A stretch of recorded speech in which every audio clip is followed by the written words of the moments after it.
Our everyday life is full of symbols, codes and signs that most people do not know. These are the symbols I present in this program. My name is Arne Wiig and I'm a doctor in the history of religions.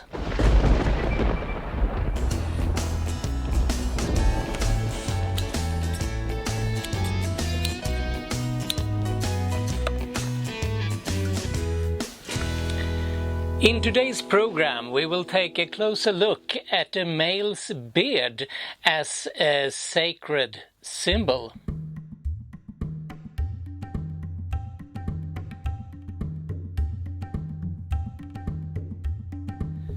When we talk about a caveman's beard, we think about something filthy and untamed in the face of a man. But that was not necessarily the case in older times.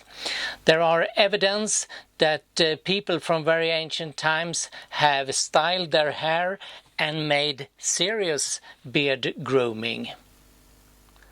Often the barber profession included surgical activities, which is evident from the laws of Hammurabi from around 1700 before Christ.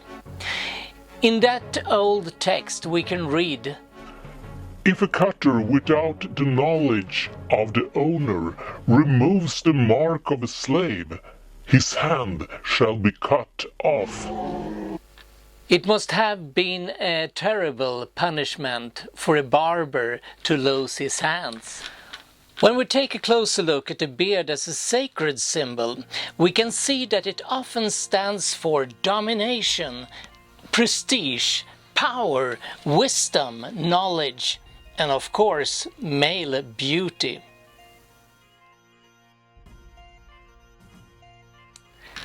In the ancient Near East, in the countries around Euphrates and Tigris, we know from archaeological evidence that barbershops have existed. In these barbershops there was no close shaves. Cutting off a man's beard was a serious matter and only slaves was clean shaven. Instead, the barbers engaged in braiding beards, and often pearls and a certain kind of gold glitter were attached to the beard of the rich people. In the ancient Near East, the Assyrians, about 600 before Christ, followed the bearded fashion. For the Assyrians, a beard was a lion symbol, and the lion was connected to the sun, and to the gold, and to the fire. The lion symbol, the beard, was the foremost symbol of kingship.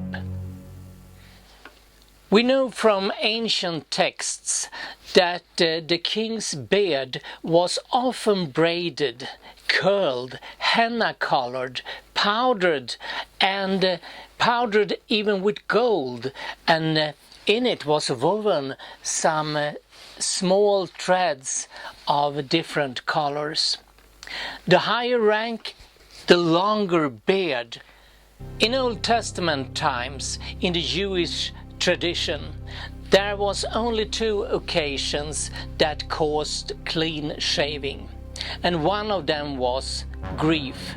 When a man was in grief, he was clean shaved, and the other occasion was when he went abroad or was in exile. When a man lived in the Holy Land, he had a full beard, and that was a status symbol. It was a symbol for power.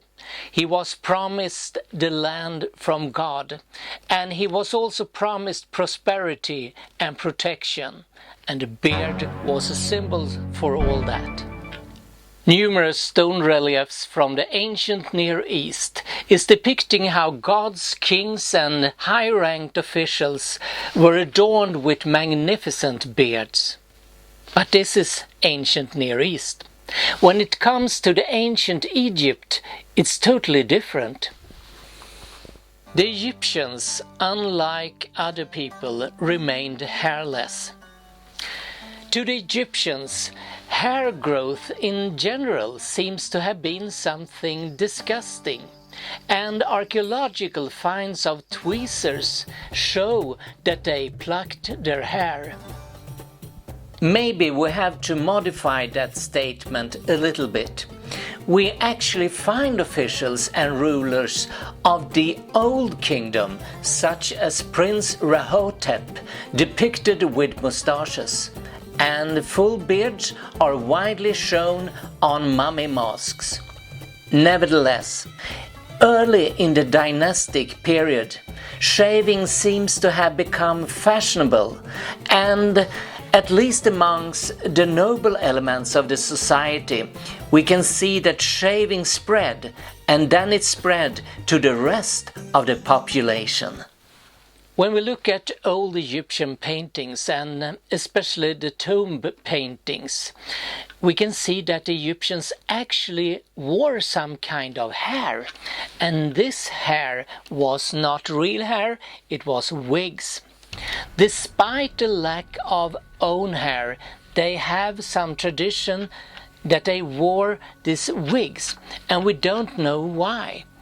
Was it maybe some kind of cultic wigs depicted only in these tombs for some religious purpose? We do not know.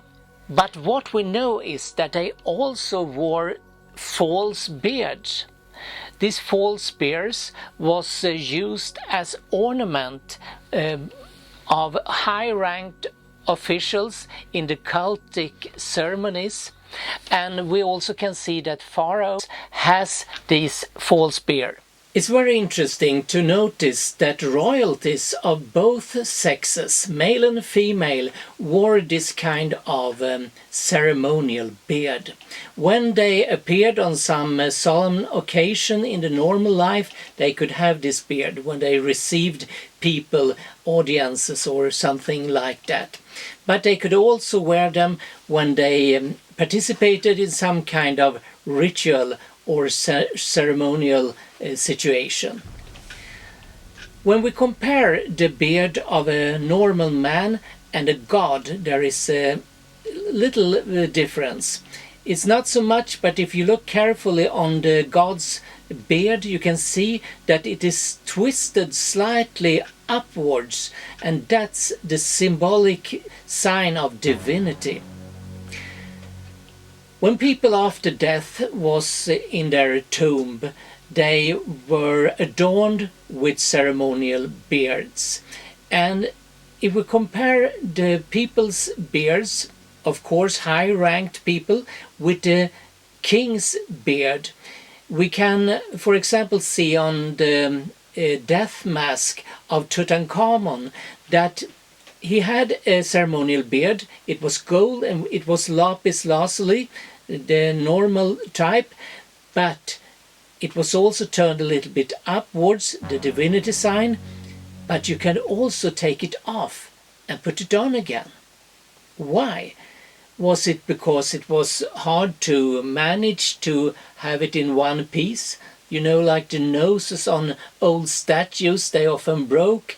Maybe it was some practical purpose, or was it some kind of mystical or religious purpose to take the beard off and put it on again?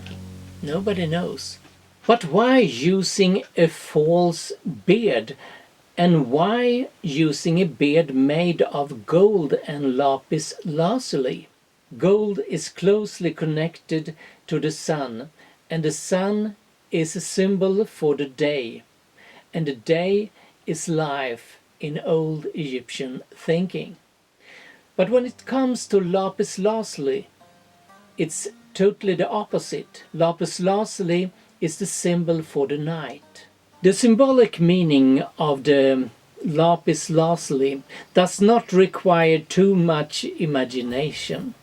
With its deep blue color and its flecks of golden pyrite, the gem has always been an emblem of the heaven, and especially the starry night sky. The beard of Pharaoh. the braided beard, braided with gold and lapis lazuli, is a riddle. Until now, I think nobody have had this explanation, but for you I will present it today.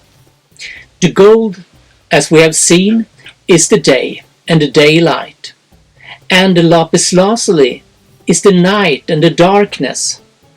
Days and nights are shifting with each other, and so is also darkness and light. That is, in a theological sense, also a human being's feeling of being sad and being glad. The life is shifting. When a pharaoh is wearing and was wearing this beard, he was the ruler of time. In this life, he was the ruler of time. He was the high priest, and in ceremonial situations, he was the one who prayed to the god that Ra should return to life again after the battling of the chaos forces in the underworld. So when we look at the beard as a mixed symbol, it's both day and night. It's both light and darkness. It's easy to take the next step and look at a Jewish tradition. The beard was very important in the Jewish tradition, and when the Christian church depicted God, the Father, they often depicted him as a bearded man. It's easy to make a symbolic connection between God's beard, God the Father's beard, and the Egyptian beard. If we take a close look at the beginning of the Bible, in Genesis, God is creating this world, and he creates it by saying that he creates days and nights. The shifting of days and nights is the beginning of the world. The first days is in fact depicted as shifting with days and nights. That is the beard. So when we look at the Father with the beard in the Christian iconographic tradition, maybe we have some memory of the old theological thoughts in the ancient Egypt, that the beard was a symbol for the one who was the ruler of time in this world and in the next world. And that was all from Symbols, Codes and Signs with me, Arne Wiig.